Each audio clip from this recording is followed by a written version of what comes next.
Welcome back, everybody. Hopefully you had a good week since our time together last time. What I'm interested in, if you could type in the chat, just kind of a couple of takeaways that you remember from our first session last week. So let's just start with a couple of takeaways.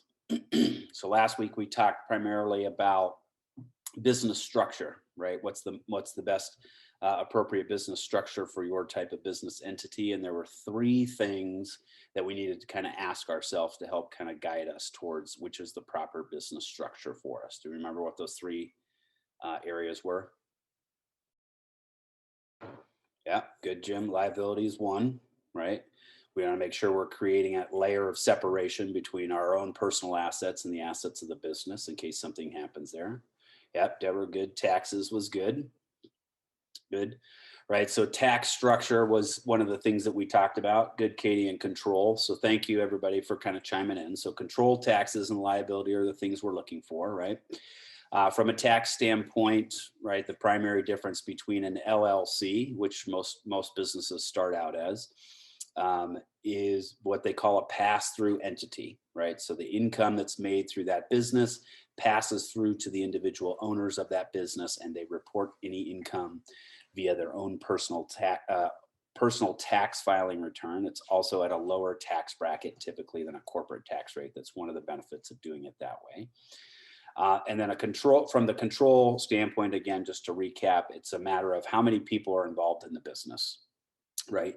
And so if there was some reason that it was only going to be you and always you and never anybody else, you may consider a sole proprietorship. But as we remember, some of the challenges with the sole proprietorship is some of the advantages of the other structures. So we don't have the liability piece of it that we get from an LLC or a C Corp or any of the other types of corporations that we briefly touched on. So good to kind of recap on that piece of it.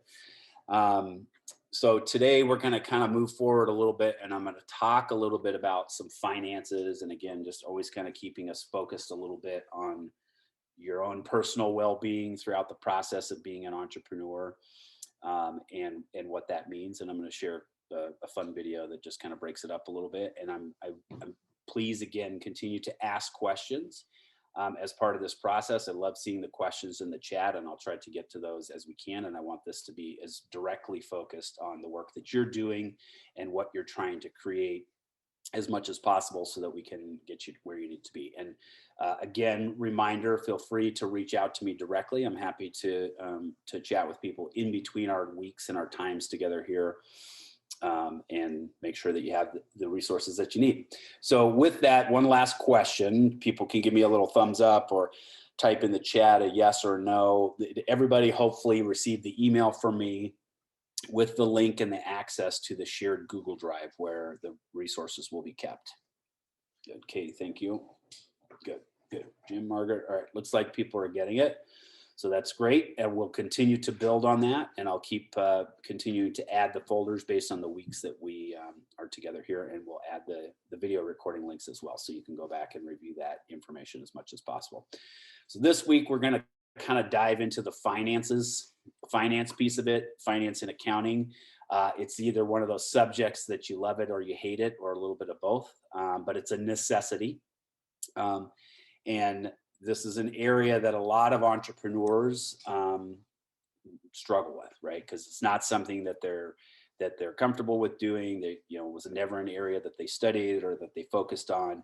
And I'm not by any means trying to make anybody an expert in this space, but it's really important for me as somebody who coaches entrepreneurs and business owners to make sure that business owners understand some of the basics, right? And so that you can always keep your finger on the pulse of what's happening in your business, even if you've outsourced some of the tasks associated with managing and keeping the finances or accounting practices for your business.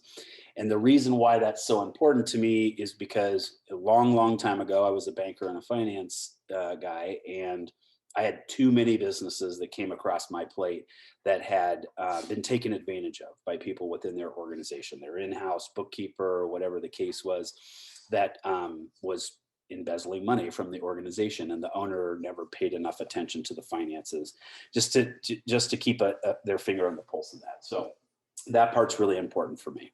Sorry, my timing is a little bit off today. I have two 14-week-old puppies in my house, and they decided that at noon is when they wanted to wake up from their nap and not 2 o'clock like we agreed. But so sorry for that interruption.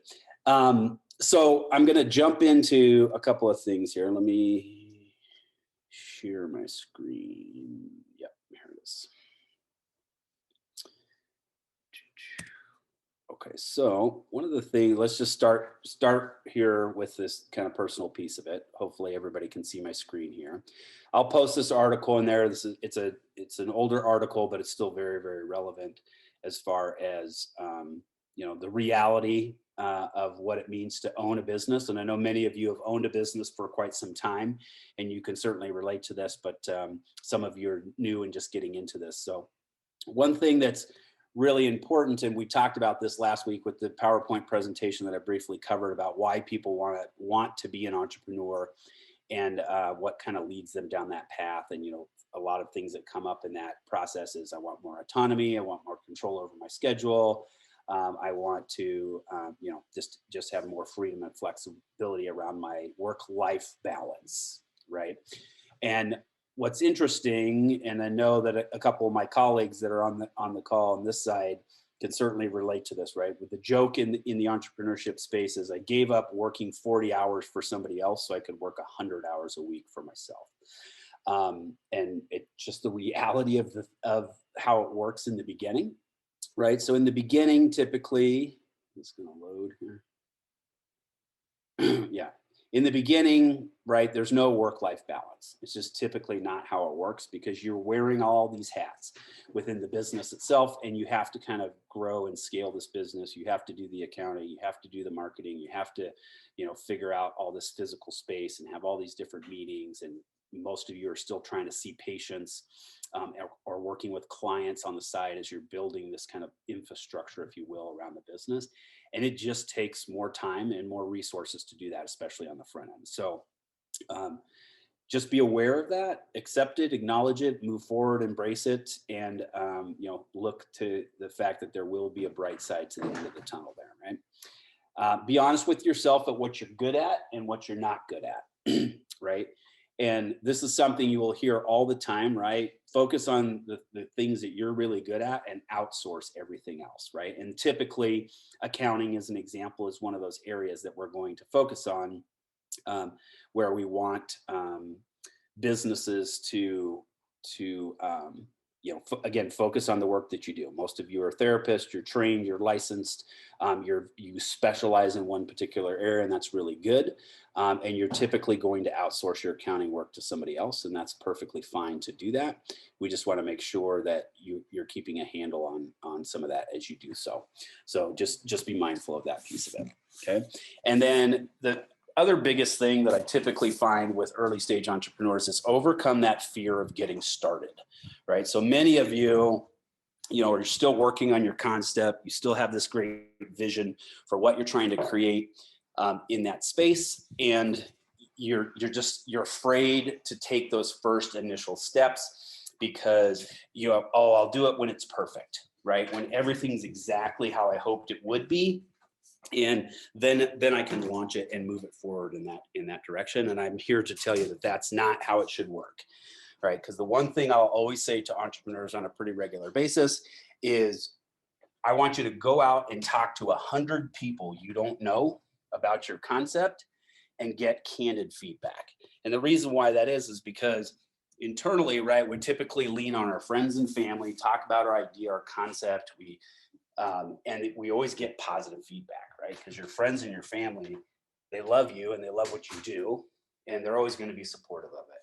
But at the end of the day, it's not your friends and family that are going to be your paying customers. And so we want to make sure that you're focused on getting real candid feedback, and we're working towards acquiring customers who actually pay us for our services or products that we're selling. So that part's really important in that piece. And you can't do that until you start talking about your idea and your concept. Okay. So Let me see what's going on in the chat here. Okay, good. Thanks, Jim, for the confirmation on that. I appreciate that. Okay. And then the other little article I'm going to share with you is we're going to dive into these financial ratios. I'm going to talk about this a little bit, right? So as an entrepreneur who has a very high level overview of the finances and the accounting of your business, these are the three factors that I like this article. Again, it's older, but the good thing about finance is it doesn't change very frequently. So the concepts are pretty consistent here. So the three areas that we really like to focus on, from understanding and managing the profitability of your business or the financial health of your business, are in these three areas here, right? So gross profit percentage, or you might hear the term gross profit margin, right? And that's a pretty simple calculation between what you sell your product and service for versus how much it costs you to produce that product or that service, right? And that becomes at the top of your income statement, which we'll talk about in just a minute.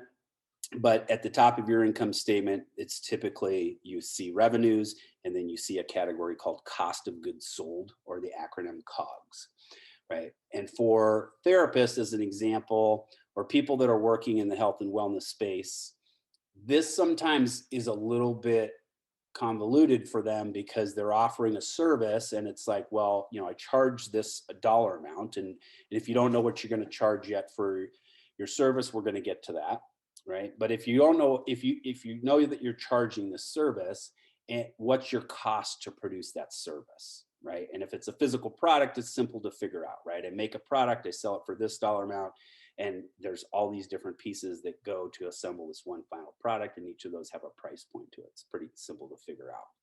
But from a cost of goods sold for people providing services, you need to think of it from kind of the standpoint of what we would call your opportunity cost, right? So for many of you, you may have been working in a clinic or working in some other facility or for somebody else, right? And you are worth so much, an hourly rate, if you will, within that organization based on your credentials, your experience, et cetera. And whatever that hourly rate happens to be might be what we consider your opportunity cost. So if you're working for yourself or you're seeing somebody else in your own right, then what happens is you said, well, I'm providing this service, in my own private practice as an example, and, somewhere else, maybe I'm making, $40, $50 an hour, right? So that's an opportunity cost, because by not working for somebody else, you're giving up that opportunity to earn those dollars, and you're going to potentially make it in your own business. Now, for service related businesses like what we're talking about here, typically with most of you in this class, is if you're working for yourself, you need to account for all the factors that go into being a business owner, right? Running a business. And so one of the ways we look at it, I work with a lot of consultants as an example, and we need to account for things like internally what we might call your hurdle rate, right? So you have a salary to pay yourself, but then you have the added expense of paying for benefits, paying for health insurance, paying for unemployment tax, these kinds of things. And so you have to account for that when you're doing work in private practice. And that's important for you. So typically speaking, from a consultant, if I'm a mid-level manager or senior level manager in a large, Fortune 500 type company, and I'm going to leave that organization to go start a consulting practice to teach people how to be better managers or teach organizations how to be more efficient and better at what they do. Typically speaking, I'm charging those clients in one of two ways. One is I'm either charging for my time, which many of you typically should be doing.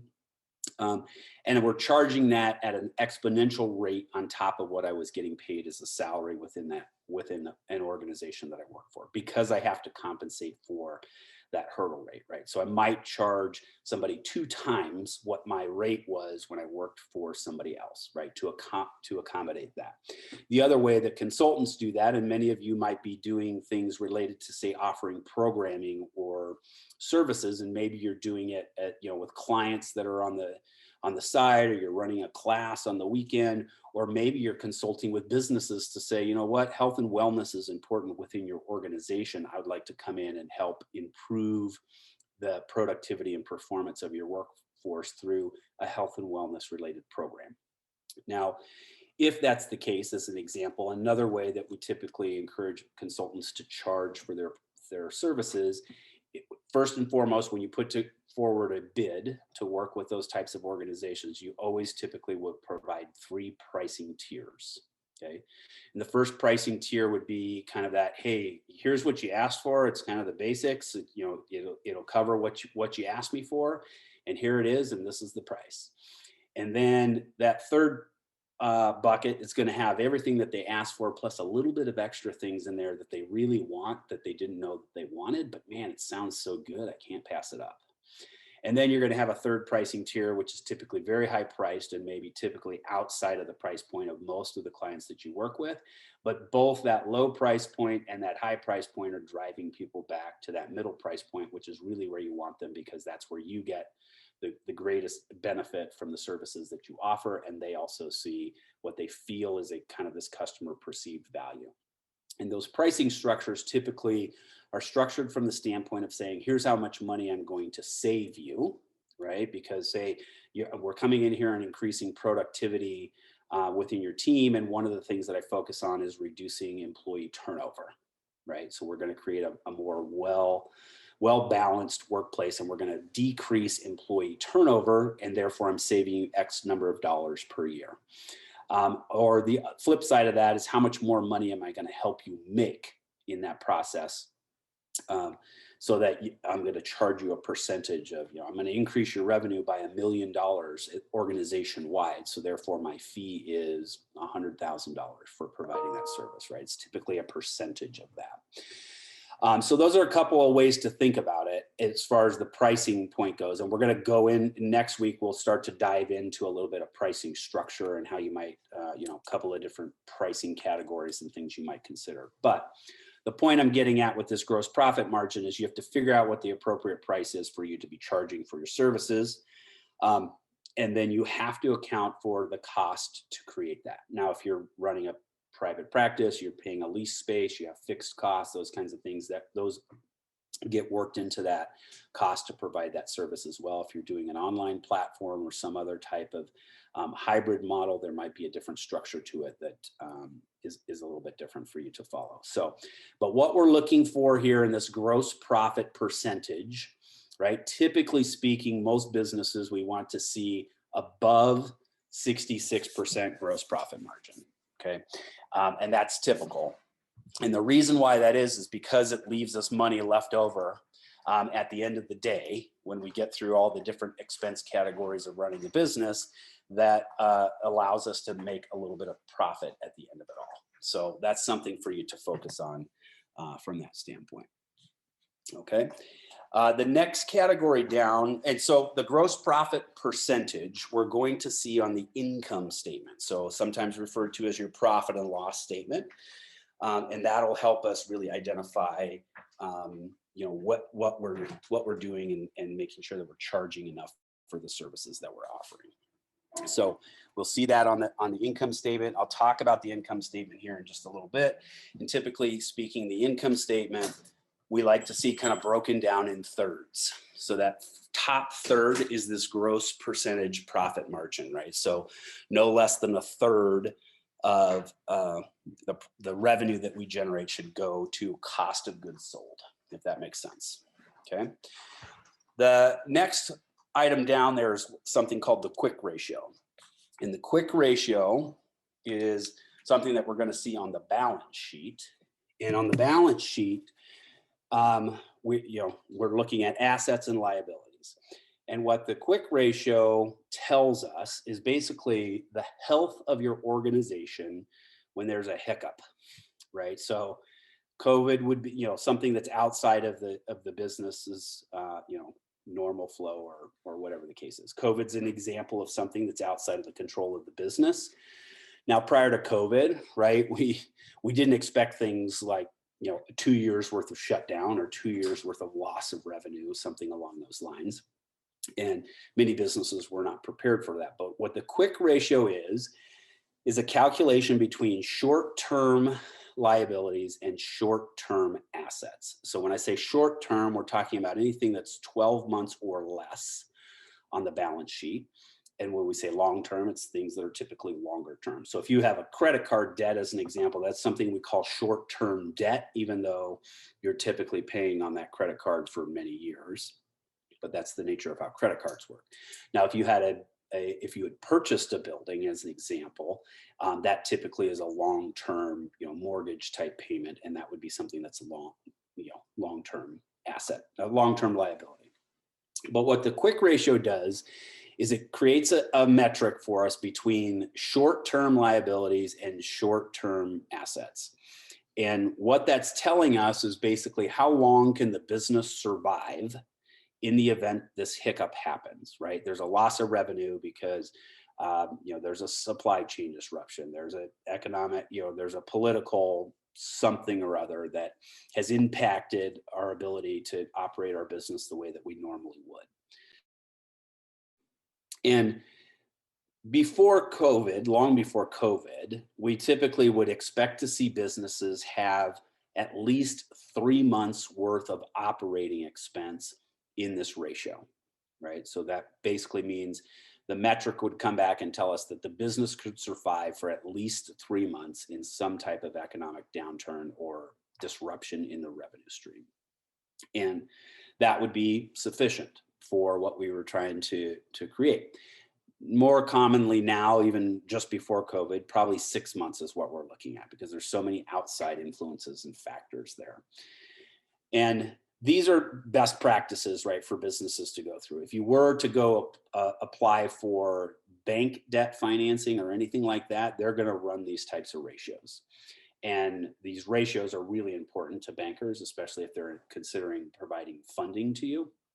So it's important for you to just be aware of it and know that these are some of the things that they're going to look at. But more importantly for you, it's a good way for you to just touch base with yourself and with your business and say, you know what, if for some reason clients aren't coming in or there's a downturn because you work with clients that have some kind of seasonal element to it, right? For some reason, your client base dips in the summertime because they're on family vacation because they have kids that are out of school or whatever. You want to be mindful of this ratio here. And so again, you'll see that on the balance sheet, right? And then the final one that we're talking about here is your average customer sale. This is really important. And most people just think on the surface level of, I just need sales, right? Sales are all that matters. Customers come in, everything is great. And I'm here to tell you that that's not necessarily the case, right? One of the things I do as a consultant with businesses is I do an analysis of the customer base that they have. And oftentimes for larger clients, I'll go in, after a couple of weeks worth of assessment and I'll hand them a stack of clients. And the CEO looks at me and says, well, what's this for? And I said, these are the customers I want you to fire.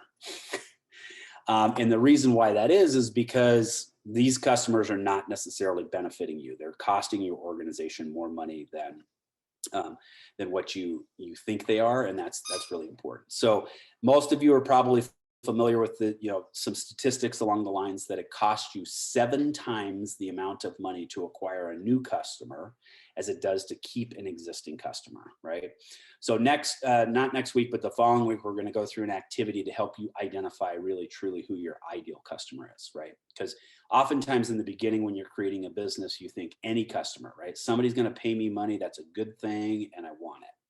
And I'm here to tell you that's not the case. But when we do finalize and identify who our ideal customer is, we want to keep that customer, right? And every industry has what I call the magic number.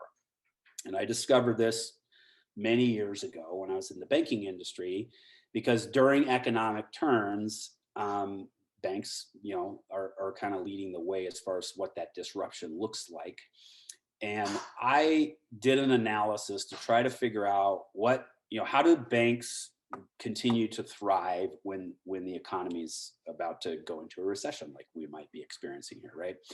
And many of you have been, banking with institutions for a long time. all of a sudden it's like, man, how come all these banking fees went up, right? Now a non-sufficient fund check fee is this, or my account minimum balance is this, or it's a big fee, or, I typically get a cashier's check printed every month and it used to be, $5, now it's $25. Like, why do these fees keep going up? Well, traditionally speaking, banks used to look at that and say, well, that's how we're going to make up our money for the money that we're losing because interest rates are not good anymore, and customers are being very cautious about where they're placing their money these days.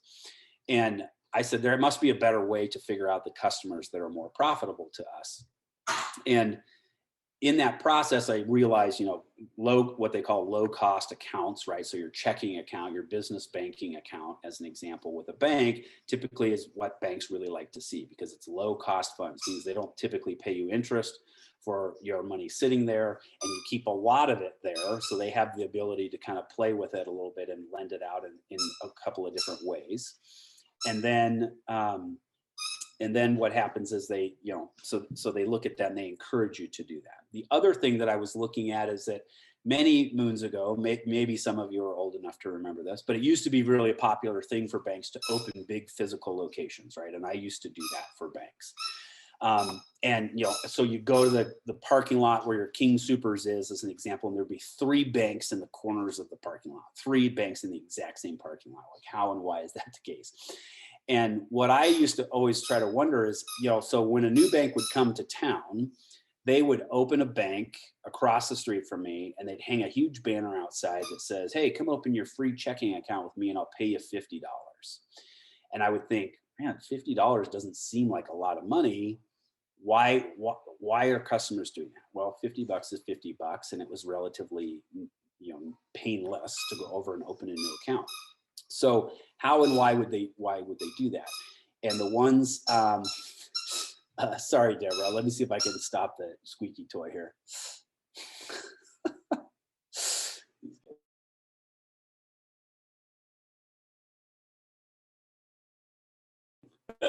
All right, sorry about that. And so my research was around how can I stop customers from doing that? And so when I did my analysis within the bank, what I realized is that there's a magic number, and every industry has this magic number, but the number is different for each industry. And this is important for you to remember as a therapist and somebody who's going to open a practice right on your own and individually in that case. And so what we're looking at there in the banking world, what I found is that the magic number was 6 for the banking industry. And what that meant is that if a customer had 6 products with me or more, they would not leave me in their lifetime, right? So they're not enticed by the $50 from across the street. They simply would say, it's just not worth the hassle.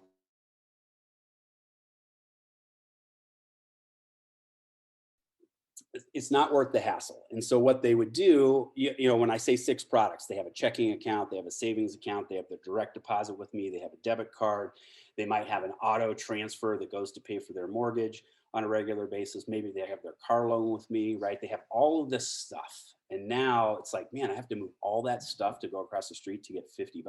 I'm not going to do it. Right. So this is what we might call a customer penetration ratio.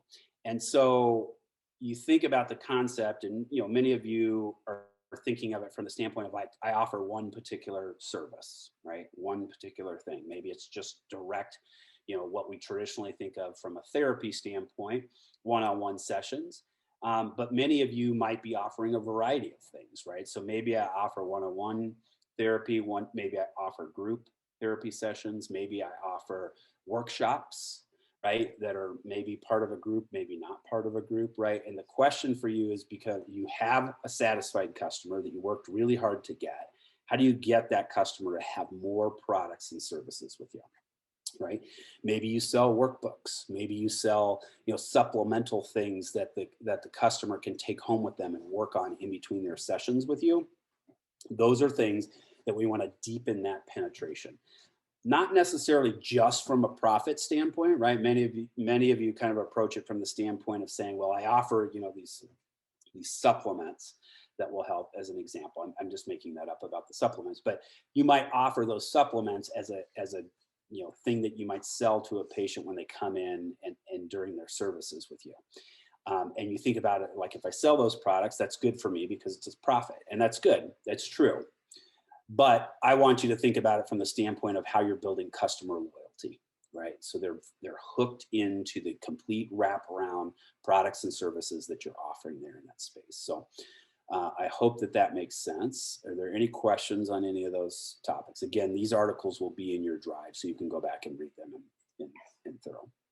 So about financial statements, again, please ask questions as they come up, or other things that you think about. So when you're paying attention to the finances in your business, right, I want you to focus on really the three primary financial documents that we're going to see printed out of our accounting system. And many of you, when you're first starting out, you're probably doing things in Excel or handwriting something down on a tablet to keep track of your finances, and that's perfectly fine to do that. But at some point, you need to make the transition and start to work on creating an official kind of accounting practice and system for your business.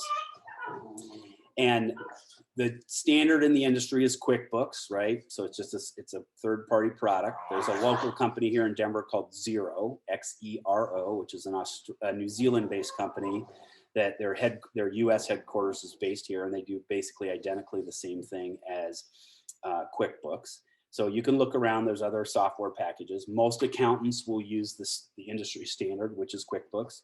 There are some very cheap, low-cost versions of QuickBooks. You can pay, I think one's like as low as $10 a month. That has the $10 a month one has an app. It's pretty easy for you to take a screenshot of any receipts that you have. It'll track your mileage for you automatically. Pretty simple. And then your accountant can just go in, log in on the back end, and print out the information they need and help you with your taxes at the end of the year. It's pretty straightforward, right? Once it's set up, it's pretty easy for you to use. Many of you will use a bookkeeper or something along those lines to help manage and kind of input that process.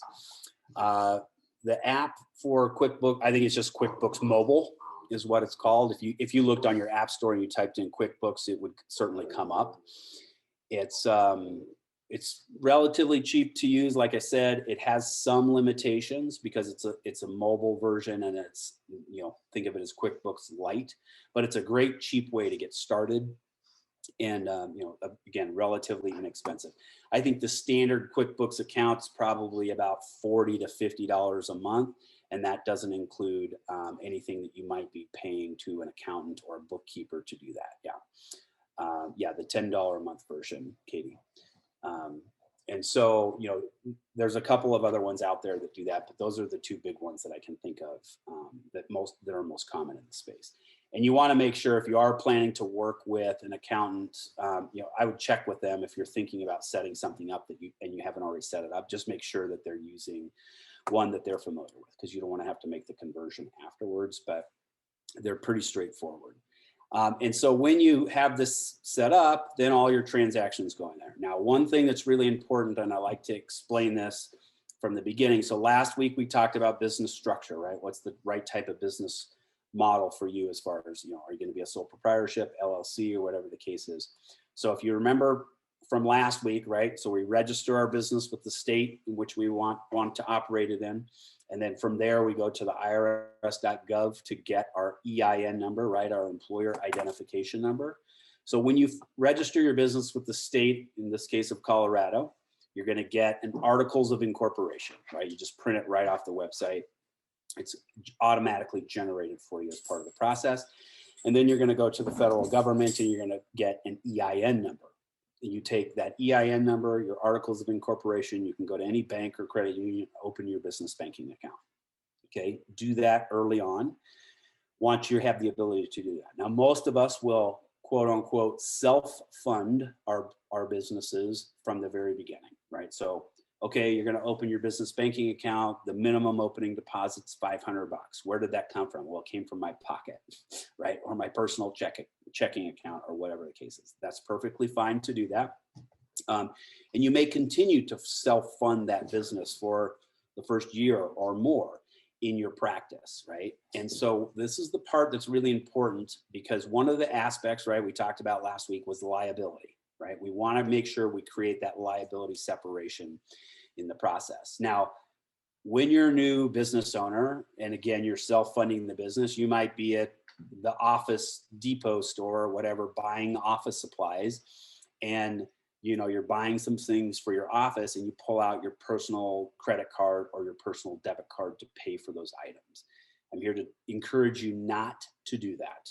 Okay, make sure you pay for any expenses related to the business with business money. So what that means is, again, it's self-funded. Technically, it's all my money, right? What do we care? How do we know? Why does it matter? I'm going to tell you why it matters. So let's say you're going to buy $100 worth of office supplies. My recommendation to you is that you take your $100 of your personal money, you deposit it into your business banking account, and then you go to the Office Depot and you use your business banking debit card or business credit card to pay for those office supplies. Now, this is a very, very small example, but what you're doing when you start to commingle expenses and income, if you will, from these across yourself and this business entity, is you're creating a liability gap, which is called piercing the corporate veil. And so if for some reason your business were to be sued for some reason, and some savvy attorney realized that you've been paying for business expenses with your own personal money from your own personal account, they could claim that you had pierced the corporate veil, and therefore you personally now are liable for the lawsuit in this business, in addition to your business. Okay. So while it sounds like an extra step for you, I just want to make sure that you are paying attention and running the money into your business first, and then pulling it back out of the business. Again, it's an extra step, but it's just protecting you in the long run. Okay. Should we think the same way about paying for monthly practice space rentals? Absolutely. Any expense related to the business needs to come through the business, and space rental is one. We're going to talk a little bit about fixed and variable income here, expenses in a minute. Any expenses, right? So one of the benefits of being a business owner is that you get to write a lot of things off, right? You hear that term, write that off. And what we're really talking about in the write it off category is helping reduce the amount of taxes that you have to pay through the business by showing that you didn't make as much money. So we're writing off expenses to reduce the amount of profit that we made in the business, and therefore not paying as much taxes. Now, most commonly, people will write off their mileage, right? So they get a gas tax credit for doing that based on a federal regulation of whatever that dollar amount happens to be. And they, they'll, like your cell phone bill, as an example, you can charge that against the business, and that's perfectly fine to do that, perfectly legal. In fact, it's encouraged for you to do that. In the beginning, it's not as critical because most businesses aren't very profitable for the first 3 years that they're in operation, right? It takes some time for them to ramp that up, but over time you can write those expenses off. Now, does it make sense for you to write off your cell phone bill, at $100 a month if you're still contributing $500 of your own money a month to the business? Probably not, right? It's just an extra step for you to report that out, and you're not getting any real tax advantage from it in the first place because the business isn't even paying taxes because it's probably still on paper losing money. Okay. If you're an LLC and don't have a separate tax ID number, do you have to open the bank account in the name of the business, or is keeping finances separate sufficient? Just use different bank accounts and credit cards. So that's a good question, Deborah. I'm struggling to think of an example where you would have an LLC and not have its own separate tax ID number. So there's a terminology with an LLC, or what they call a sole owner LLC. That means I'm a single business owner of this LLC, but the LLC in itself literally is saying to us that is a separate entity. So therefore it must have its own separate tax ID number. Even though if you're the sole owner, I'm the founder and CEO of a company that is a sole owner LLC, right? But it has its own separate tax ID number. So if you went to a bank to open an account, they're going to use your own. If you don't have a taxpayer ID number for that LLC, as you've stated, they're going to use your own personal social security number. And if they do that, then really what you're talking about is a sole proprietorship, which still needs to be registered to properly do that. And in that case, yes, it's always best practice. The second half of your question here is it's always best practice to keep business money and personal money separate. even though it creates a separate step for you, it's always important to do that. If you're a sole proprietorship, you're at risk of being sued personally anyway. But just from an accounting practice, we want to keep everything separate as much as possible. So I hope that helps, Deborah. I'm happy to chat with you separately and just kind of talk through that piece a little bit, because I'm confused on how you might be able to create that LLC without a separate taxpayer ID number. Okay. The mileage tracking app, Margaret, is actually built into the accounting apps. So the QuickBooks, it's built in. There's separate apps that you can download separately that will sync with that, but you don't necessarily need to do that. It's just more stuff running in the background on your end. But most of the accounting apps, they allow you to take a photo. You go to lunch, you talk about business, you get to pay that lunch gets to be charged off against the business. You go to the office store, you just snap a photo of the receipt, and it automatically fills in the categories on there. It makes it non-accountant specialist proof, in my opinion. So it makes it relatively easy for individuals to do that. So these are great questions. Keep them coming. Okay. So piercing the corporate veil, right? We want to keep those funds separate. We want to make sure that that you're just taking advantage of that liability protection that we took the time to create for ourselves in the first place. Okay. So with that, I'm going to keep moving forward, but please keep the questions coming. From the financials, so now we're in the accounting system, right? We have this QuickBooks set up. I'm curious about some of these ratios that Michael told me to pay attention to. So when I'm going back to these ratios, again, item number one, we're going to print out an income statement or a profit and loss statement. Okay. Now, the profit and loss statement is literally what it sounds like, right? It's going to show you if the business is profitable or if it's taking a loss.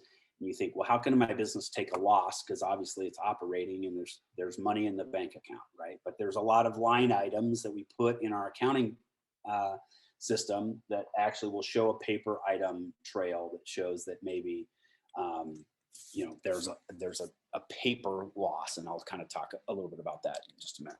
Okay, but an income statement, what's important for you to remember about the income statement is that it covers a period of time, right? So typically speaking, an income statement will cover like January 1 to December 31st kind of thing, right? That's typically what we're looking at, but you can print it out every week, every month, every quarter, however you want to do it. Okay, and I encourage you to go in there and take a peek at it, certainly more frequently than every year, but you don't necessarily have to print it out, but you can. And the idea is there, so it's covering a period of time. Now, normally the income statement is broken down. I'm gonna put a document in your shared drive tonight from Merrill Lynch on how to read financial statements. It's great reading if you're struggling to sleep at night or something like that, but it's going to cover all the stuff I'm going to talk about in greater detail and maybe a slightly different, but you'll have access to this information. So the income statement is typically broken down into thirds, as I mentioned, right?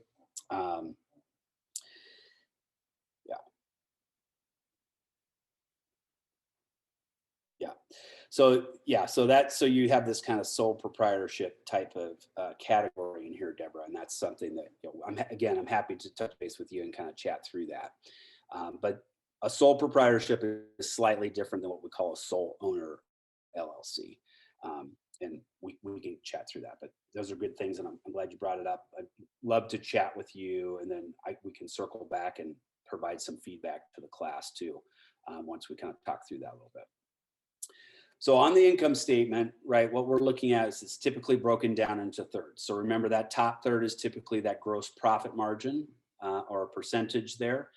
And that should be about 66% or better. If you're selling an online service, typically we want to see that closer to about 70%. And that's just to help you, pay for extra things that are associated with kind of that online, taxes, fees, those kinds of things, marketing efforts, things like that you need to do in that space. The next third of the income statement typically falls into a category that we call G&A, so general and administrative expenses. Okay, and the G&A is where you're going to find things like your salaries, your lease expenses, your electricity bills, the benefits that you pay to employees, your office supplies, all those kinds of things. General and administrative expenses is typically what we see. And that should make up kind of another big chunk of a third of what we see as far as the cash then kind of trickling down and getting chewed up through business expense, right? And then that final third is where we're going to ultimately kind of trickle down to net profit. And net profit, typically for most businesses, especially early stage, you're probably somewhere in the 10 to 20% range, probably closer to 10 in the beginning. And that's fine. But we can always start to improve on that because we can go back up to the G&A expense categories and start to chip away at some of the things, as the business grows, as we get better at being a business owner, we start to find some areas that we can save some expenses and chip away and then improve those margins. Now, where does that other kind of 20% or 23% go towards the bottom? It comes into what we call accounting, accounting practices or paper items, right? So you might hear an acronym called Ebitda, right? So it stands for earnings before interest, taxes, depreciation, and amortization. All fancy accounting terms. But basically, as a banker, what I always used to say, right, when businesses would come in and ask for loans for me is, let me see your financials, because it's my job to fix what your accountant did, right? Because your accountant's job is to make it look like your business doesn't make any money so that you don't have to pay any taxes. But it's my job as your banker to prove that your business made money so that you can qualify for the loans you're trying to get from me. So, it's a little bit of a catch-22, but you can depreciate assets, right? So if you have physical equipment, as an example, that's part of your business, you have a company car, say that's part of that, you can depreciate that over time. It's a non-cash item, but we put it on paper to make it look like it's an added expense or a reduction of tax liability to the business itself. So that helps us in that space. Interest that you pay on any long-term debts, as an example, will fall into those categories. Amortization, so if you purchase the building that you're operating out of, as an example, that's something you can amortize over a period of time. So EBITDA is something that bankers will work back in to the thing. And so the actual acronym EBITDA produces a number, right? That's similar to your gross profit and your net profit, typically higher than your net profit. And we would say that's really what the business is making from a cash standpoint. And therefore, we can base a valuation on the business from that. So many of you, as you create a practice, as an example, will build it up over time. And someday, maybe you want to move on and do something different. And maybe your business gets acquired or purchased by another business that's typically operating in the same space, right? Or you built up a practice that's focused on a specific type of niche or service that you're providing, and a larger practice says, you know what, we want that service and we don't have it in our suite of offerings, and we don't have the time to build it up and build the customer base for that. So let's go buy a business that's doing that. And they found one. And so how do you value what that company's worth and how much it should be paid for the acquisition itself? Typically speaking, there'll be something that they refer to as an Ebitda calculation to help kind of sort that out. And so they will take a factor. So let's say your business, your gross revenues are $1 million. This is why I never get excited when people say, well, I have a business and it made $1 million last year. They're typically talking gross dollar amounts. And if I pull their income statement, they're probably going to show a loss, right? So it doesn't necessarily mean that they made $1 million, but nevertheless, it's good to have a business that's generating $1 million or more in revenue, but you have to understand the expenses that go into it. But let's say their top line is $1 million and their net profit is $100,000. Their EBITDA might be $250,000. And in that $250,000, then if I wanted to purchase the business, I would say, I'll pay you a factor of EBITDA, typically 3 to 5 times that EBITDA dollar amount. So 250 is going to get me 1.2, 1.5, something like that for the business as a one-time purchase. I'm going to put that money in my pocket and I'm going to go retire somewhere. or go work for somebody else, or whatever the case is, right? But that's sometimes how we value companies. There's dozens of ways to value organizations. This is one way. It's very common for service-related businesses to use an EBITDA factor to do that, because we can then kind of calculate how much revenue we can generate in what we call an NPV calculation down the road as the existing business that's acquiring that, to see how long it will take us to make back our money, and then some. So that's just one way to look at it. So very common as far as how that income statement works. The next item down here is number 2, quick ratio, which we talked about. We're going to find that on the balance sheet, right? So the balance sheet shows us assets and liabilities. And oddly enough, based on the name of the document itself, those columns have to balance, right? And you sometimes think like, well, how can they always balance, right? Because maybe I have more cash in the bank than I have debt on the liability side. Cash in the bank is an asset, debt is a liability. This is more than the debt. They don't balance. Where does the balancing come out? So they create a category called owner equity, right? For any excess asset. Owner equity becomes a liability, right? Because there's more cash in the bank than there is debt. So I need to increase the liability side. So I take a category and I call it owner equity. And that means anything that's left over at the end of the day if the business were to close, the owner gets paid back that excess liability. So we're just creating a category that shows as a liability. And so when you think about it from the standpoint of like large corporations as an example, and you've ever hear them, create policies like you got to use your vacation time or you lose it. Right. And the reason why that is because from an accounting practice standpoint, they have to create a liability category to offset your accrued vacation balance. Because if you left tomorrow, they had to pay that out. That's a liability to the organization. And they have to account for that, right? When you start having hundreds of employees and potentially millions of dollars of unpaid vacation balance, that's a risk factor. So they have to create a category for that. And so the offset to that would be the owner's equity piece, right? So if the owner if there's less assets than there are liabilities, we create the owner's equity piece. And at the end, then if the business were to be liquidated, that means the owner would be responsible for any outstanding debts or liabilities that were not covered by the existing assets in the balance sheet. So that's how they make it, that they kind of force balance it, but they create those categories to offset that. And it just helps us kind of keep the balance there in that category.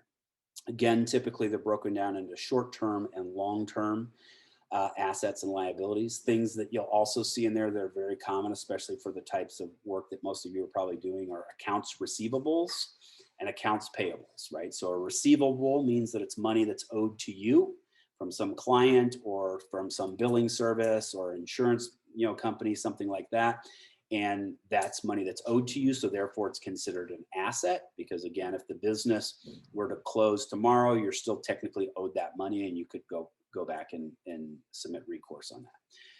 A payable is exactly what it sounds like. It's money that you owe to somebody else, that you have to pay some vendor or service provider for something that's owed, and it's a liability. And so we create those categories on the balance sheet because oftentimes we let 30 days pass between when that money actually is received in a receivable or before we actually pay it in a payable. So that's why we create a line item for it. And sometimes you'll hear accountants use terminology like, are you using a book value or a cash basis for your accounting practice? Most of you don't need to get into that, but cash basis is typically what you're going to do. But there might be a book practice where, because of the types of clients or the type of work that you do, there's money that's owed to you, but maybe it doesn't get paid for months and months and months at a time, and it comes in really big chunks. So there's value in that process, but it's not on a cash basis. But most businesses, especially probably from this class, are going to be a cash-based business model there. Okay. And then the third document that I really want you to pay attention to is what we call the cash flow statement. Okay. And the cash flow statement is something that commonly, only gets looked at probably once a year or so.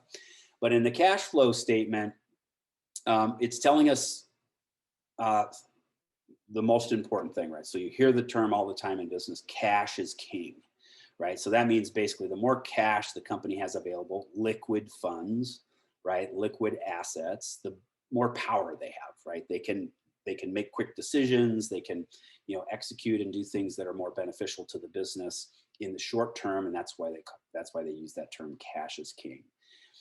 So what the cash flow statement tells us is it tells us where the cash is actually coming from in the business, right? So on the profit and loss statement, you might see that the business had X number of dollars of revenue or X number of dollars of increase as far as some of the assets on the balance sheet. And the real question is, where did it come from? And so the three categories that you'll see on a cash flow statement are cash from operations, right? That's doing business for what you're in business to do, right? We see clients, they pay us, money comes into the business. That's great. That's the best kind of cash in the business, right? So if we see an increase in that cash flow, that means business is typically moving in the right direction, and that's great. The second category is cash from financing. So many of you will go out and get some kind of debt financing as an example to help grow and support the business as it starts out. And that's not necessarily a bad thing, but we want to be able to see like, wow, there's this big uptick in this business as far as income that came into the business. Oh, but a big chunk of it came from the finance piece. So there's debt in there. So we know as potential investors or consultants or whatever that are looking at it, and as business owners, we know that that's kind of a one-time deal, right? That $250,000 loan we got came into the business one time, and then we're going to pay it back, say, over a period of 5 years. And so I should not expect to see another $250,000 increase in income specifically in that area. And I would hope not to see it because, at some point there's a leverage ratio of having too much debt to that. But there's some advantage and some healthy indicators about having good debt on the business. So even though you potentially have the cash available to pay for growth and expansion of the business, sometimes debt is the better way to do it. That's a whole nother class. So we can talk about that separately if anybody wants to kind of dive into that a little bit. The third category on the cash flow statement is cash from investments. So large companies, right, that typically are extremely profitable, they have lots and lots of money left over at the end of the day. They will take that money and invest it in other things outside of the business, right? So Apple, as an example, I always like to use Apple because people just get it, right? I mean, they literally have trillions of dollars. And they also coincidentally have like a $500 million debt against the business. And you think, well, why would I do that if I have all this excess money? And the real answer is because they can take that $500 million in cash and put it in some offshore account that generates more interest income for them, investment income, which we'd see on this cash flow statement, than it costs them to have a $500 million debt at whatever percentage, because the percentage for that debt is less than what they're earning in their investment offshore. And that's why we might do it. And it keeps that cash liquid so that they can execute with it quicker if they need to, if there's some massive pivot that they have to do, which they probably had to do as a result of COVID and supply chain issues and things like that. So those are the three categories: operations, finance, and investment. And that's what we're looking for in that cash flow statement. I'll pause for a second and see if there are any questions on any of those three documents that I just talked about.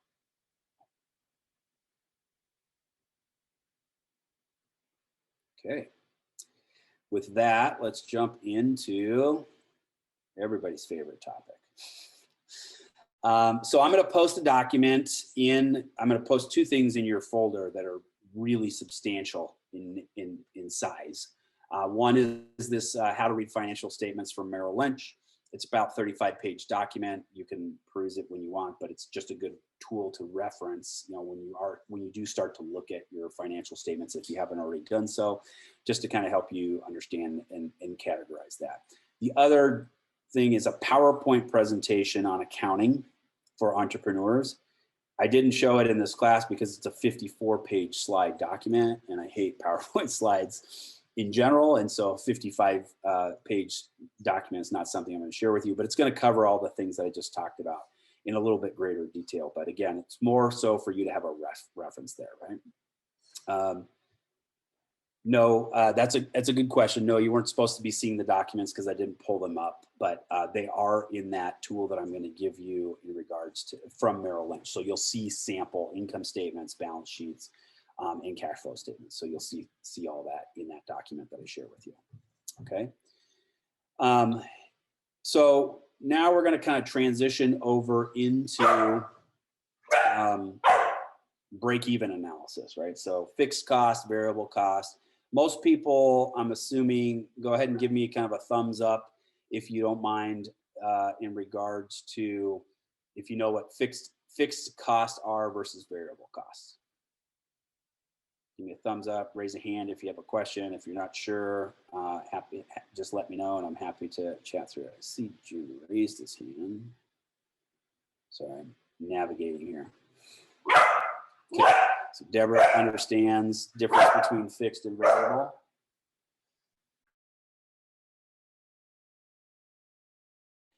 And okay, so Jim, I saw you raise your hand. Let's see, let me try something here.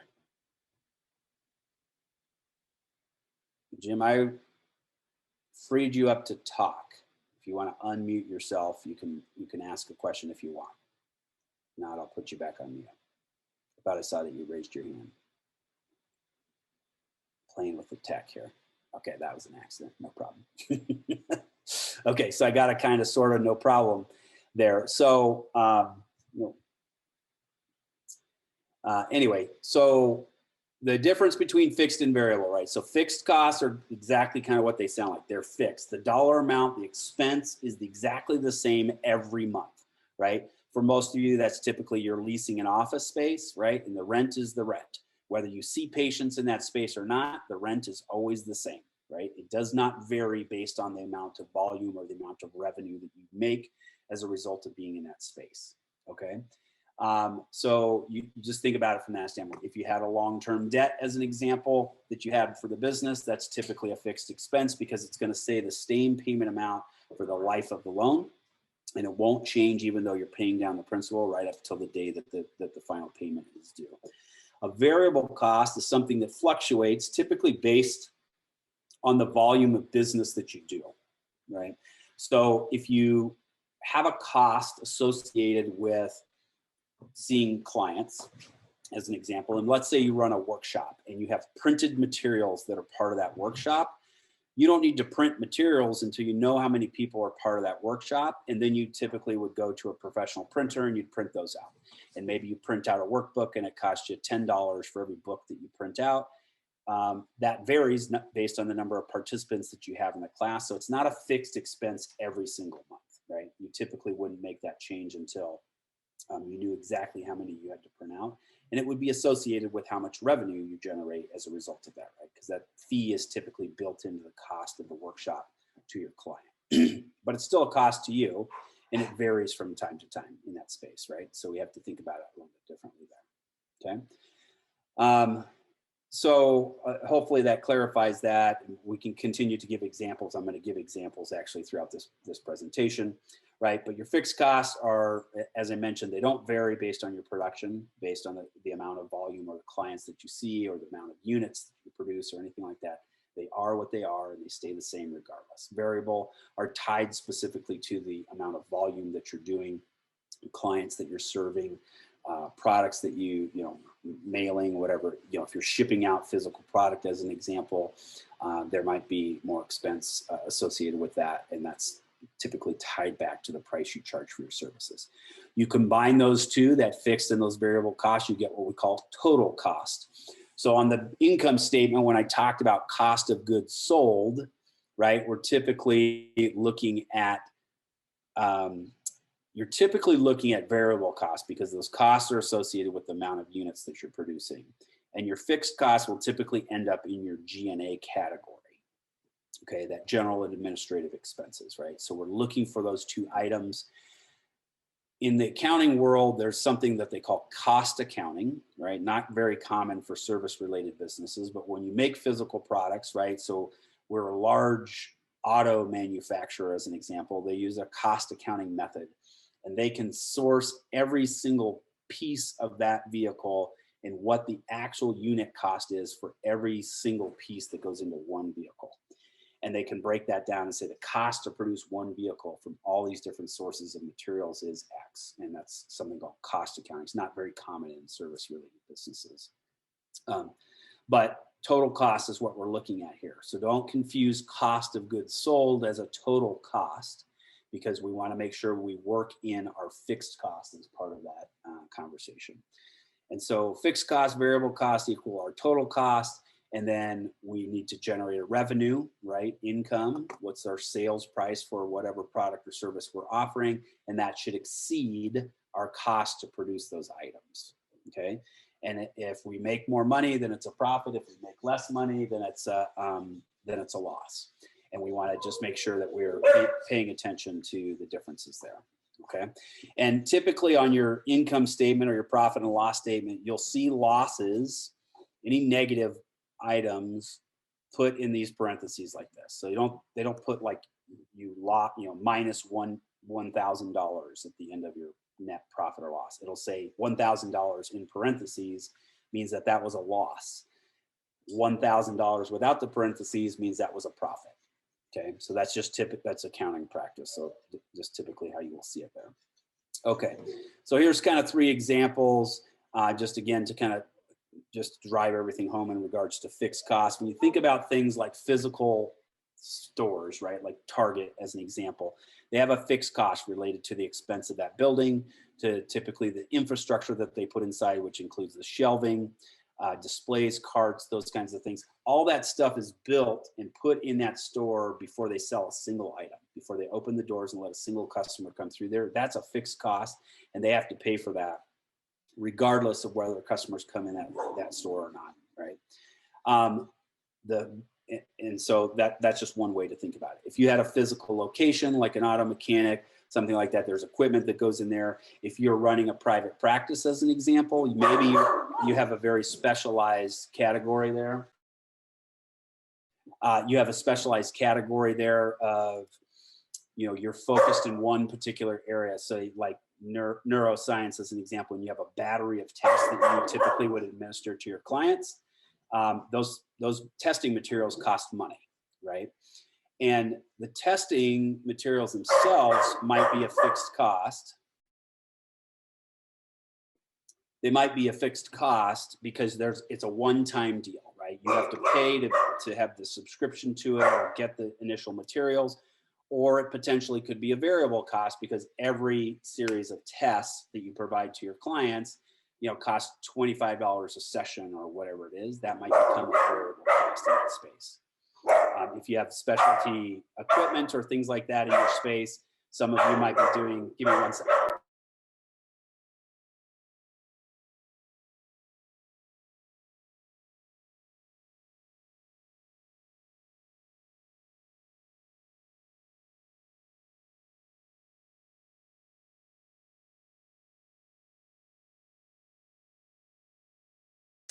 All right, sorry about that.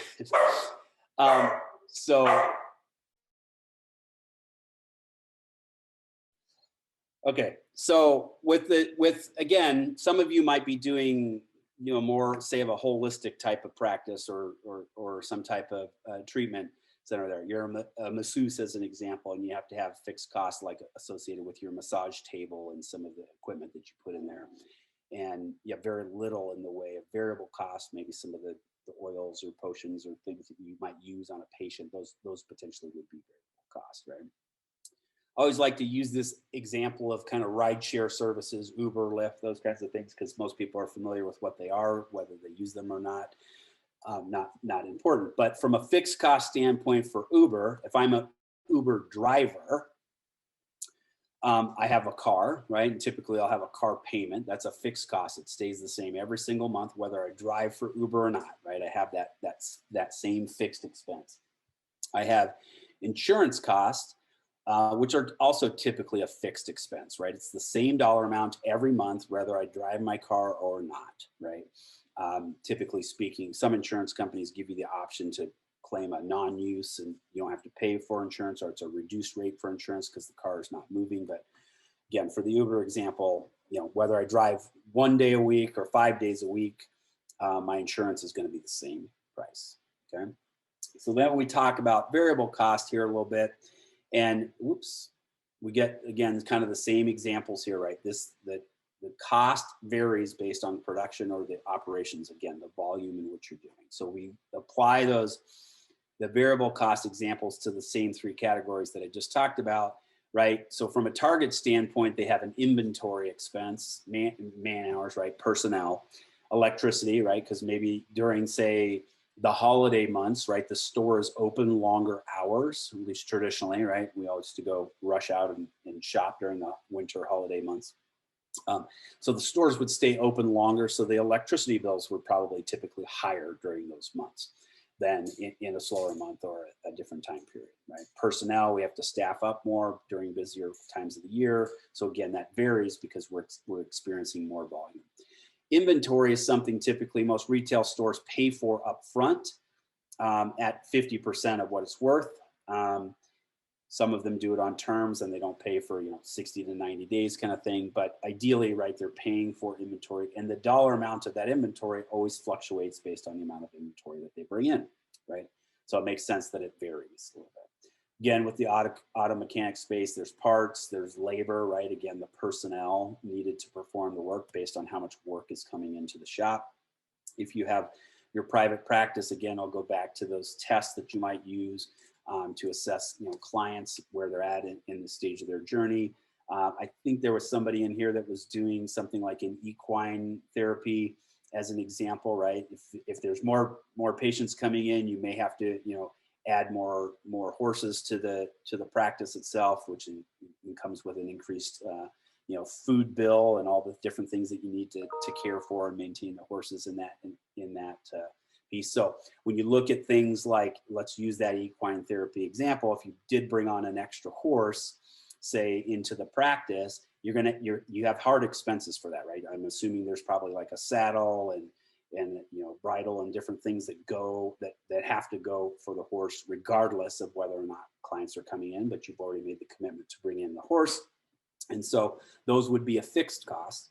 And then the food, right, is a variable cost because it depends on, again, just more horses, more practice, that kind of thing. Going back to that rideshare example, again, from the Uber driver's perspective, the things that vary are things like gas, repairs. Obviously, the more I drive the vehicle, the more repairs I typically will have as part of that process, and my time, right? So we have to account for this, and this is important, especially for most of you, because you have to account for that opportunity cost, right? This is what I'm talking about here when it says driver's time.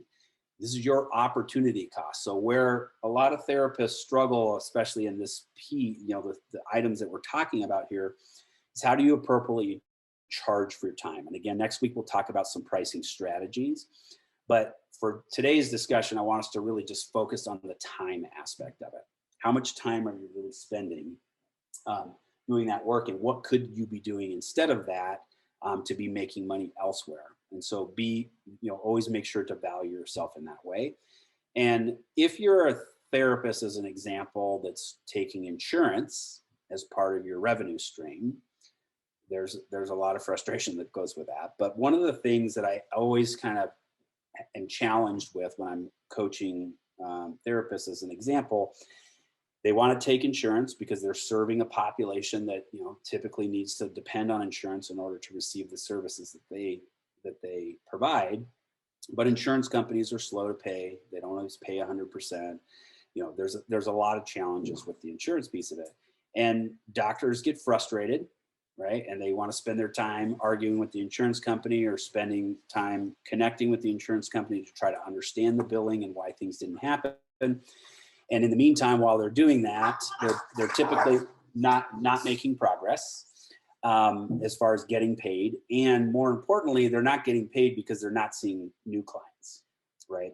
So pay attention to the time commitment that you take here. I talk all the time with nonprofit agencies, as an example, that typically rely on grant funding to help keep the organization going. And grants can be a wonderful thing, right? Because in theory, it's kind of free money. The challenge is how much time are you spending chasing down grant dollars or pursuing one particular grant? So think of it from the standpoint of being able to really, truly understand you know, how much time you're spending and what you're like in the grant world, what's the chances that you're really going to get that grant funding? So be mindful of that piece of it. So typically how I think about it. So then the big question is, right, so we add these things together and we kind of come to this analysis of what our break-even point is. And what we mean by break-even, right, is how many clients do I need to see, as an example, in order to break even, to make sure I'm covering all my costs. Remember, fixed costs are things associated, right? You're going to lease an office space, as an example. That cost is the same, whether you see one patient, no patients, or 100 patients in a month. That cost is the same. And so we have to cover that expense in addition to the variable costs associated with that particular practice. So we can back into that and say, how many patients at an average, you know, rate of whatever you charge, do I have to see every month in order to break even, right? And just cover my costs. That's really important for you to figure out, because oftentimes businesses will operate at a pretty significant loss for too long a period of time because they haven't done a good job of really trying to understand the costs associated with the practice itself. And so we want to know how many patients, right? So, okay, the minimum is 50, let's call it 30 patients in a month, right? So we have to see 30 patients a month in order to break even. That's great. So I know I got to get out there and find at least 30 patients, but the goal is to obviously to make some money, so that you can, you know, pay for life and just things in general, right? So we want to make some money on the side. So the way to read this graph is that you have your fixed cost as this red line, which is again straight across. It's fixed. It's the same every single month, right? Your revenue is this slanting line from the lower left to the upper right. Typically what we would see in any business in any industry. Your total cost is that combination of your fixed cost and your variable cost. You see that it grows at a slightly lesser angle than your profit, hopefully. And where those things intersect is our break-even analysis. And this is just a visual representation of that, but we can typically look at it from a number standpoint, okay? So let's again kind of tie it all together. And again, I'm going to stick with the rideshare concept because again, most people understand what it is. Now, what made these companies so successful, or seemingly successful in the very beginning, was because they did something very unique for the first time in this particular industry sector. Is they basically, as the company Uber, not as the individual driver Uber, but as the company Uber, they basically eliminated all fixed costs, right? So they have zero expenses related on a fixed nature. So if you think of it in comparison to like a traditional taxi service, right? There's typically a taxi company. They went out, they purchased a bunch of vehicles, they purchased a bunch of licenses, a bunch of permits, etc. And then they leased those cars out to individual drivers, and that was their business model. Uber said, we're not going to pay for any of that stuff. We're going to create a tech platform that allows people to connect to riders on their own. The driver is responsible for the fixed costs associated with that. We'll take a transaction fee as a pure revenue piece. And so Uber, from the transportation side of it, now Uber as a business has fixed costs certainly, but from the transportation side of it, they have zero fixed costs. And that's what created this massive disruption in the industry. And most people don't know this, but taxi drivers, as an example, the way the laws were written from the beginning is if you're a taxi driver, you want to pick up passengers from the airport, right? Because they're high ticket rides to get people where they need to go from the airport to their home, typically longer distances, et cetera. Well, airports, to restrict the number of taxis that were clogging up the roadways, created something called the Medallion System. And some of those taxi drivers, you had to in order to pick patrons up at the airport, you had to have a medallion. You had to be basically like a certified taxi to prove that you had the right to be there to do that. Well, in some places, like really congested parts of the country, like New York, those medallions could cost upwards of $1 million for a taxi driver. So you got to drive a taxi for a long time to make up for that difference and get that back. And that's why this says no medallions here. Ubers don't have that, right? So again, they're individuals. They're not a company as an individual driver, so they weren't weren't held and restricted to the Medallion system. And now airports say, hey, you know what? You don't have to pay for a medallion. In fact, we'll go build you a parking lot. You can hang out in the parking lot until your passengers are ready, right? So it totally kind of flipped the industry a little bit on that, in that space. So always be thinking about ways to kind of tweak things and approach things a little bit differently, right? If you're in practice and you take insurance, you know frustrations that are associated with that. If you're not yet in practice, and you're planning to get into practice and you're planning to take insurance, we should talk and talk about maybe some different approaches that you might consider to do that, just to be more efficient and streamlined with how you run the practice itself. Okay. Another example here, Amazon. Again, most people are very familiar with Amazon. Amazon doesn't sell any physical products, right? They are simply a broker. All they're doing is connecting buyers to sellers, and collecting a transaction fee as part of that process. And this is what they're doing. So again, no fixed cost for them, because you think of it in comparison to like a Walmart. Again, before Walmart had an online channel, Walmart had all those fixed costs associated with building a building, putting shelves in there, buying carts, putting staffing in there, etc. And Amazon, of course, has buildings in the form of distribution centers, but they're typically far outside of cities. The real estate's much, much cheaper there, etc. So they're able to reduce fixed costs substantially compared to some of these more traditional models. Okay, and then the final example here is a company called Blue Nile. They sell diamonds, right? High quality diamonds. They've reduced the fixed costs associated with having a retail shop in a shopping mall, as an example. Some of the most expensive real estate in the country, and so it's a way for them to avoid some of those expenses. So again, I'll share this presentation in your folder and we'll kind of go from there. So I'm gonna pause for a minute and see if there's any questions. I'm muted and I'm talking. So no questions. I'm gonna move on. I'm gonna share this short video and we'll talk about it a little bit, and then we'll take some kind of final questions and we'll wrap up for the day, and we'll talk about kind of next steps for next week, okay?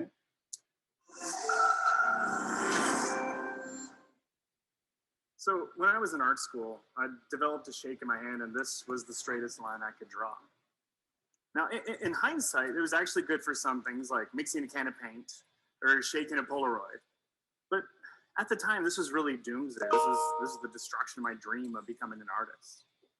The shake developed out of really a single-minded pursuit of pointillism, just years of making tiny, tiny dots. And eventually, these dots went from being perfectly round to looking more like tadpoles because of the shake. So to compensate, I'd hold the pen tighter, and this progressively made the shake worse. So I'd hold the pen tighter still. And this became a vicious cycle that ended up causing so much pain and joint issues, I had trouble holding anything. And after spending all my life wanting to do art, I left art school, and then I left art completely. But after a few years, I just couldn't stay away from art, and I decided to go to a neurologist about the shake and discovered I had permanent nerve damage. And he actually took one look at my squiggly line and said, well, why don't you just embrace the shake? So I did. I went home, I grabbed a pencil, and I just started letting my hand shake and shake. I was making all these scribble pictures. And even though it wasn't the kind of art that I was ultimately passionate about, it felt great. And more importantly, once I embraced the shake, I realized I could still make art. I just had to find a different approach to making the art that I wanted. Now, I still enjoyed the fragmentation of pointillism, seeing these little tiny dots come together to make this unified whole. So I began experimenting with other ways to fragment images where the shake wouldn't affect the work, like dipping my feet in paint and walking on a canvas. Or in a 3D structure consisting of 2x4s, creating a 2D image by burning it with a blowtorch.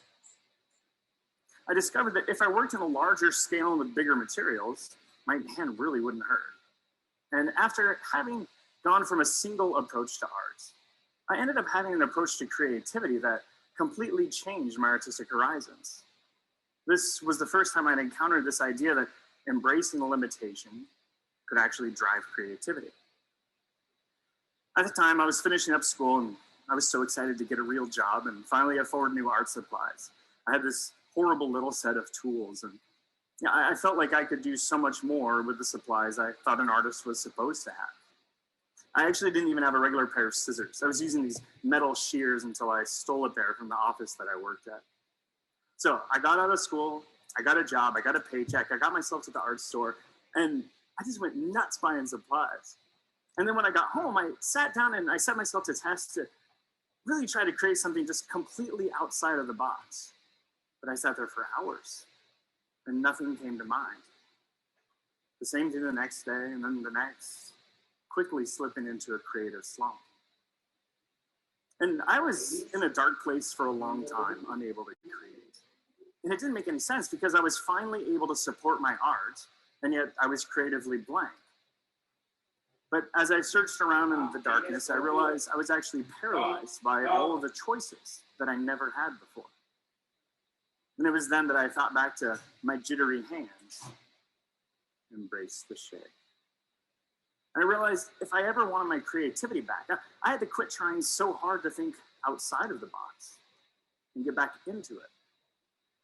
I wondered, could you become more creative then by looking for limitations? What if I could only create with $1 worth of supplies?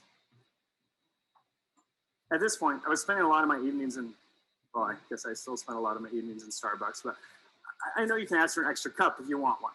So I decided to ask for 50. Surprisingly, they just handed them right over. And then with some pencils I already had, I made this project for only 80 cents.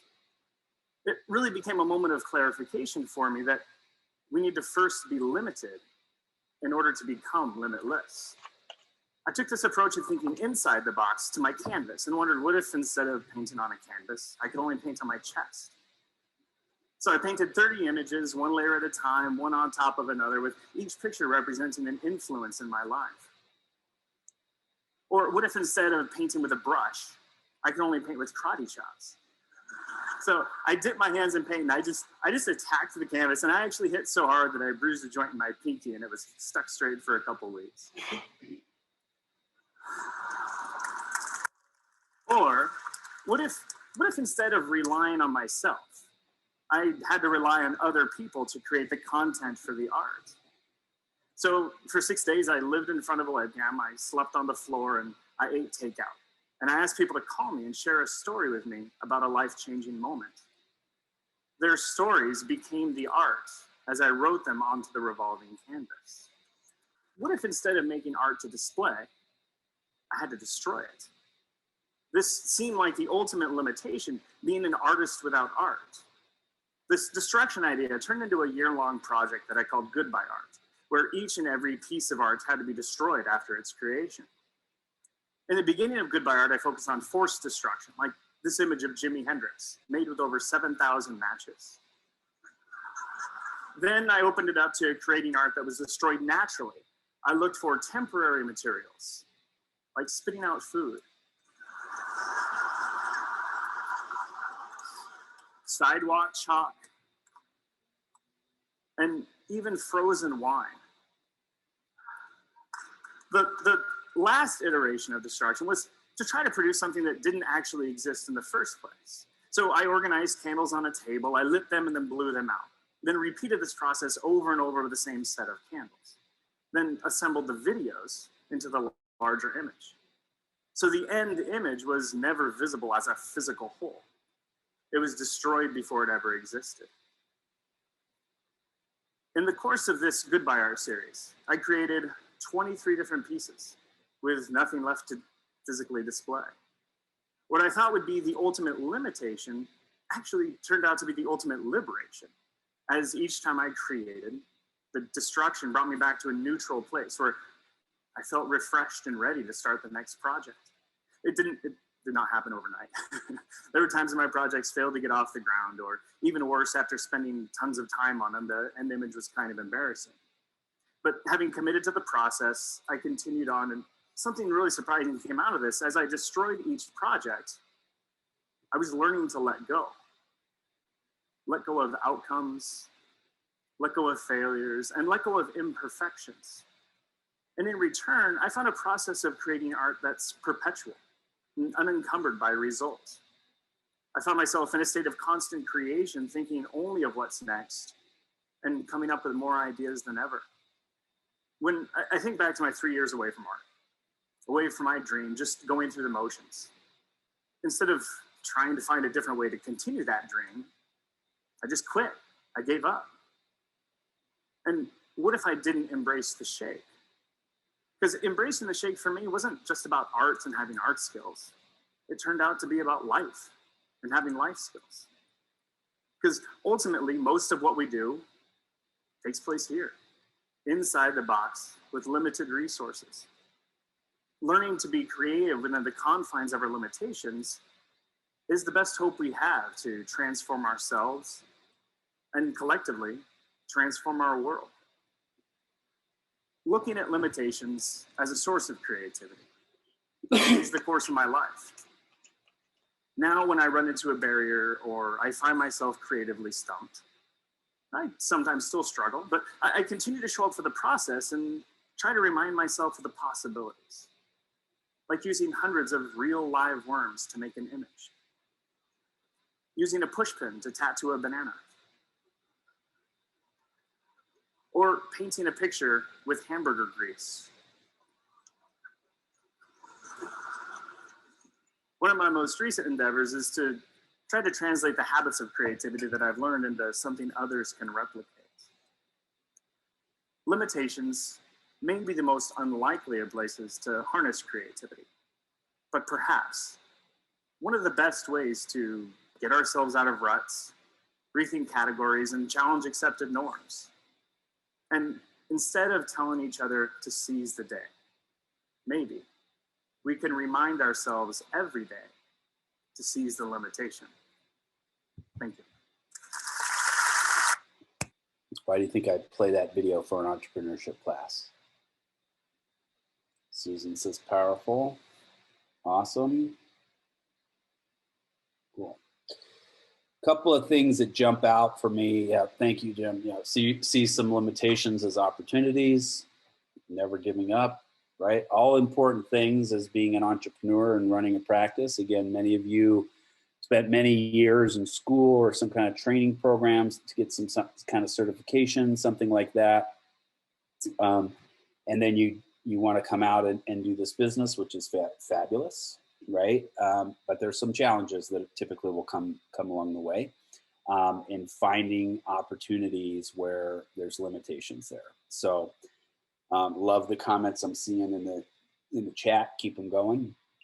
The two things that jump out to me, first of all, I mean, the video is fun to watch because he's a pretty fabulous artist and there's some really creative stuff that's being done there. So it's visually appealing to watch.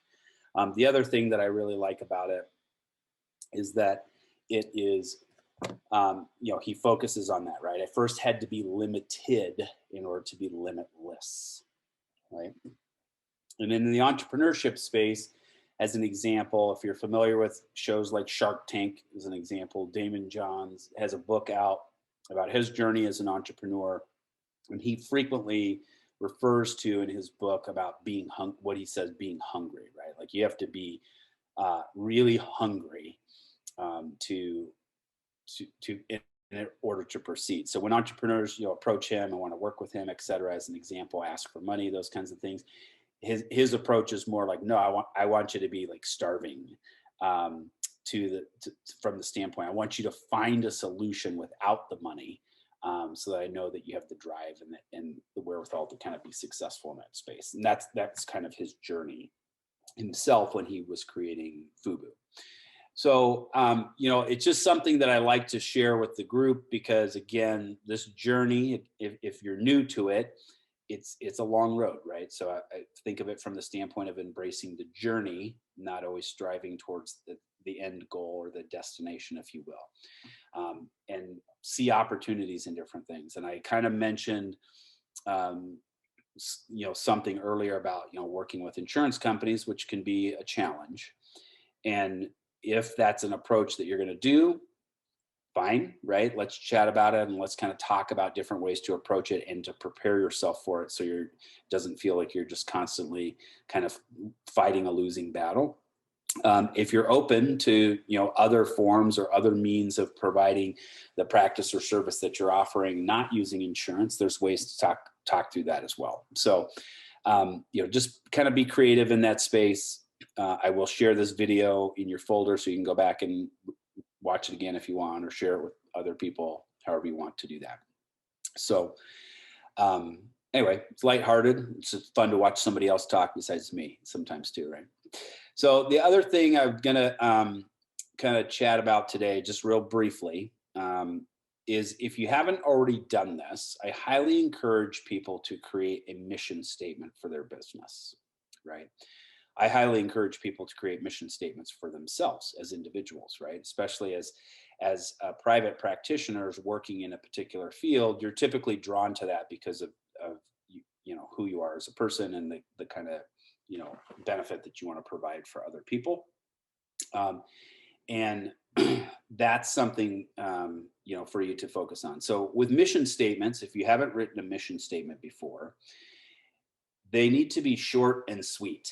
Okay. And oftentimes people think mission statement and think, oh, it's, however many paragraphs you can fit, into a couple of pages worth of something to create a mission statement. So you're fully describing, what it is that you do and what the purpose of it is.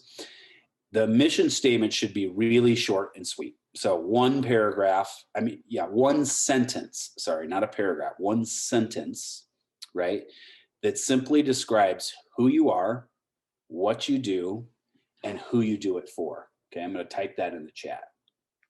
Okay. So who you are, what you do,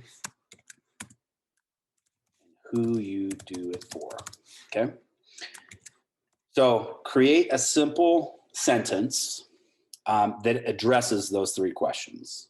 Okay. And keep refining it so that, you oftentimes you hear people say like, well, what's your elevator pitch, right? Which literally means how quickly can you tell me what it is that you do, where I can get it? Oftentimes a mission statement will lead you to that elevator pitch, right? So that you can speak freely about what it is that you do and who you're doing it for. And it becomes very clear who that ideal customer is going to be for you.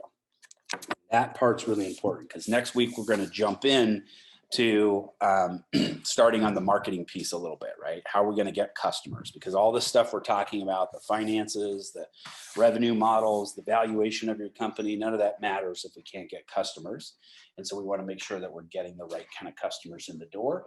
A lot of it starts with your mission statement because you want to find customers that are aligned to that piece of it. So one of the things, if you remember from the first week, I covered a PowerPoint presentation. We talked about the 3 Ps in that PowerPoint presentation that start kind of to create some differentiators between you and other people that are doing similar work in the same space, right?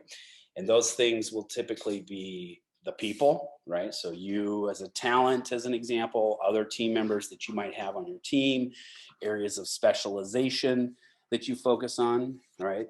Processes is the other one.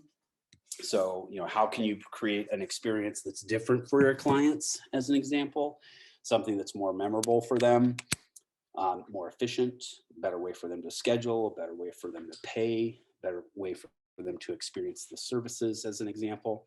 Those will all be things that you can kind of focus on to create some differentiators for us. So you have your people, your processes, and then your philosophies, right? And your philosophies will typically align to this mission statement as well. So in business, right, and in the practice, we'll have things like your mission statement. A vision statement, as an example, is typically something that will be very big picture, right? Very, very big picture. And something for you to constantly strive and achieve for, no matter how many years you're in business, right? And so as an example, Steve Jobs, when he created Apple, his vision was, I want to create a ding in the universe, right? So something very big, very broad.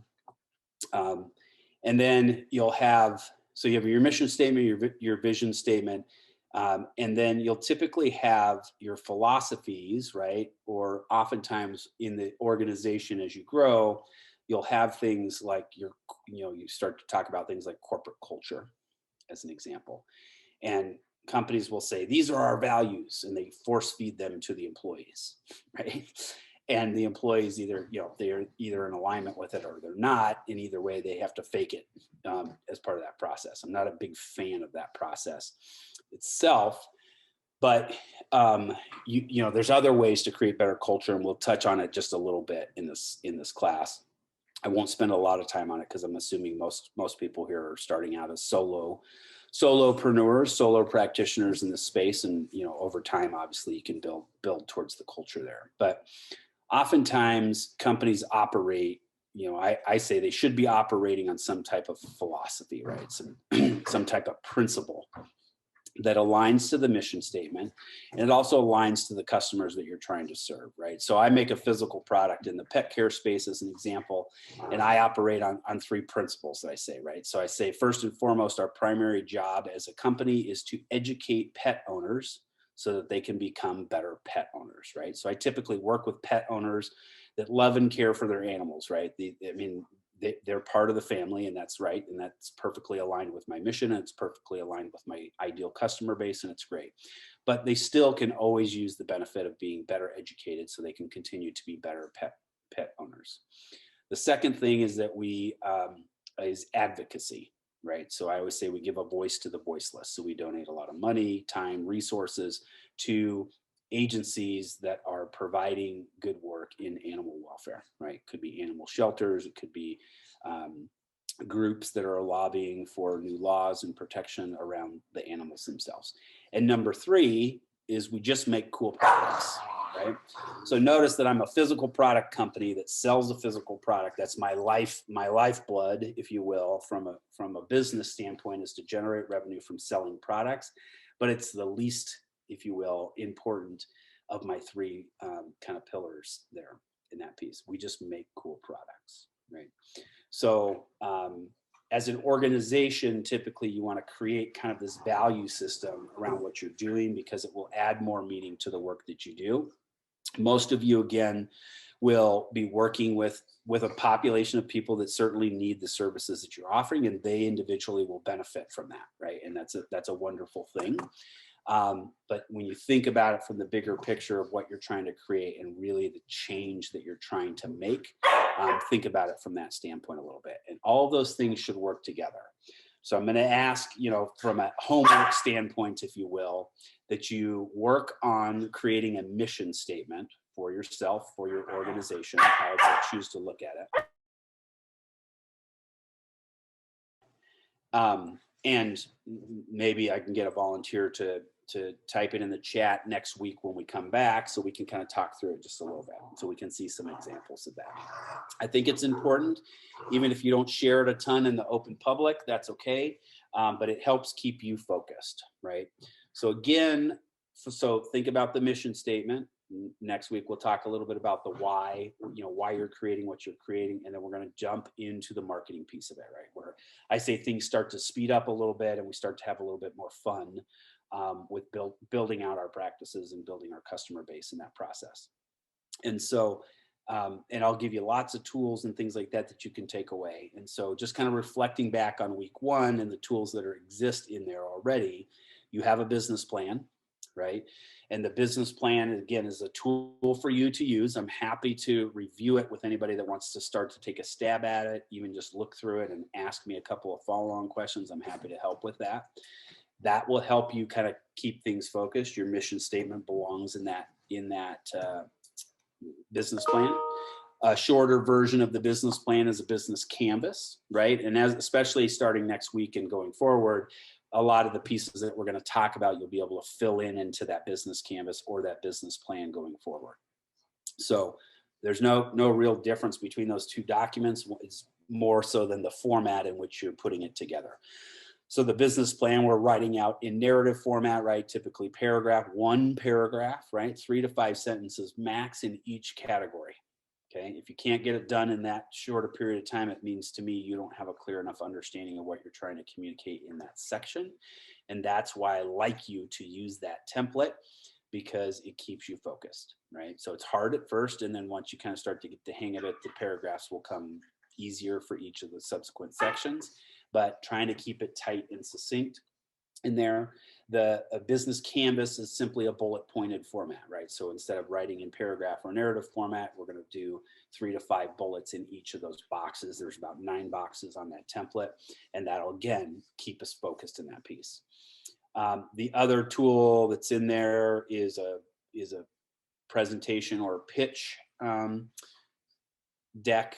That's a template. We're going to talk about that closer towards the end of this class. We're going to talk about storytelling. We're going to talk about communicating your message and putting together a presentation that will hopefully help you kind of sell the idea and the concept around the business that you're talking about creating. So with that, I'm going to stop talking. I'm going to hang out for a little bit, see if there's any individual questions. And otherwise, I'll let you go. Homework, work on your mission statement. Okay, so we can come back and we can chat through it a little bit. And then any questions that you have, feel free to reach out to me in between now and next week as well.